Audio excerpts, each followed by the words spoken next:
This is Communications World on the Voice of America. I'm Kim Elliott in Washington. Now here's that mystery interval signal again.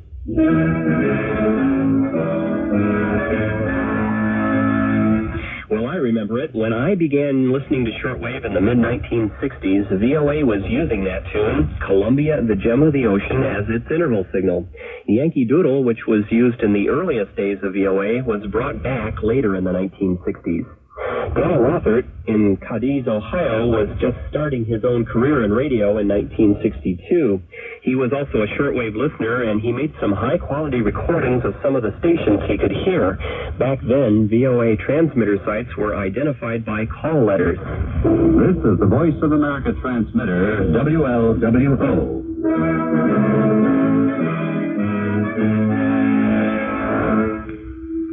This is the Voice of America broadcasting in English.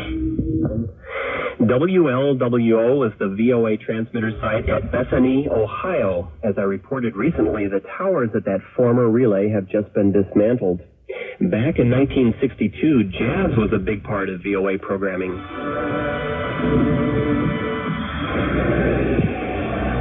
The 1 o'clock jump to Glenn Miller's Carnegie Hall concert recording.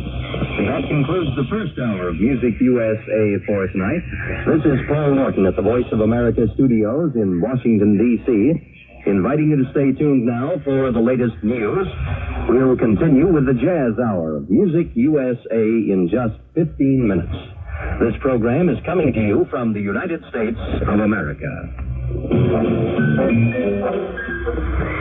So, jazz filling 2 subsequent hours of VOA English programming back then. Now, here's another VOA transmitter site.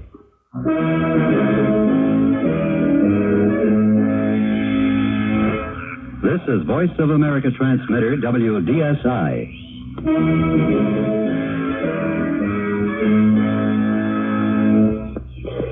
WDSI. That was a 50-kilowatt VOA transmitter at Brentwood, New Jersey, operated for VOA by CBS. This was before the big VOA site in Greenville, North Carolina went on the air. Dale could also hear another U.S. shortwave station, this one privately owned. This is Radio New York Worldwide. You are tuned to WRUL at this time, broadcasting on 2 frequencies, 15.44 megacycles in the 19-meter band and 9.695 megacycles in the 31-meter band. That was a popular WRUL, later WNYW, Radio New York Worldwide. Their transmitters were in Scituate, Massachusetts. The arcane U.S. regulations for private shortwave broadcasting back then did not allow actual radio commercials, but WRUL did do promotions, such as this one reflecting the acute Cold War atmosphere of 1962.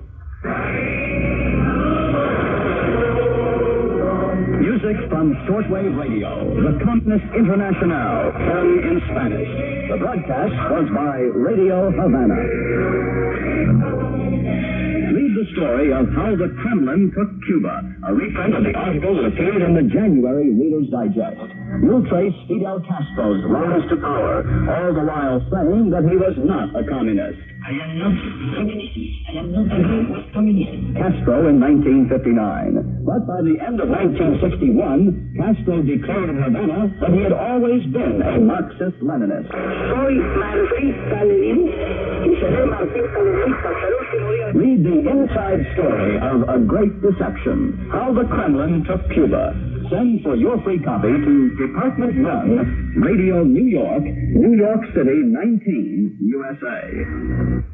WRUL was an affiliate of the commercial ABC radio network here in the United States. Time for the weekend news from ABC Radio, brought to you by the 1963 Rambler and Winston Cigarettes.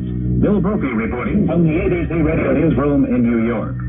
In the top of the news, Jordan turmoil tonight in the Kingdom of Jordan. The government of Premier Samir Rafai has fallen after a stormy debate in Parliament.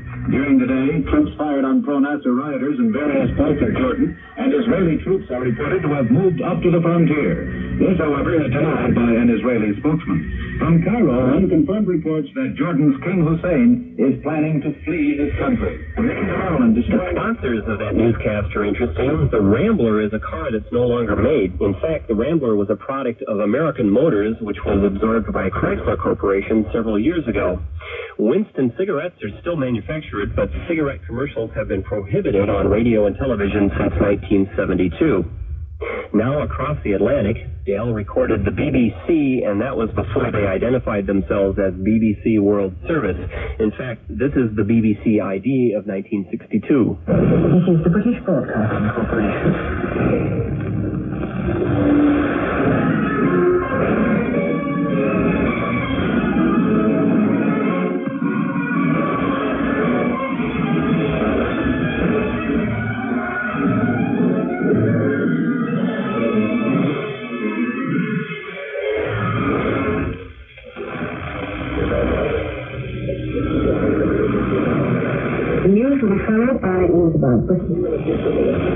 And you heard that remarkable old version of Lily Bolero. Many thanks to Dale Rothert in Ohio for sharing those fascinating recordings. We don't have any surviving recordings of Columbia, the Gem of the Ocean here at VOA, so Dale's tape is a great addition to our archive.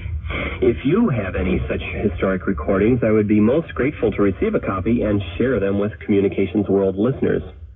If those old recordings of VOA whetted your appetite for information about the history of VOA, tune in next week. Alan Heil, VOA's Deputy Director, will be retiring in January after 36 years at VOA. Earlier this month, Alan gave 3 lectures which look back at the history of VOA from its earliest days and through its pivotal moments.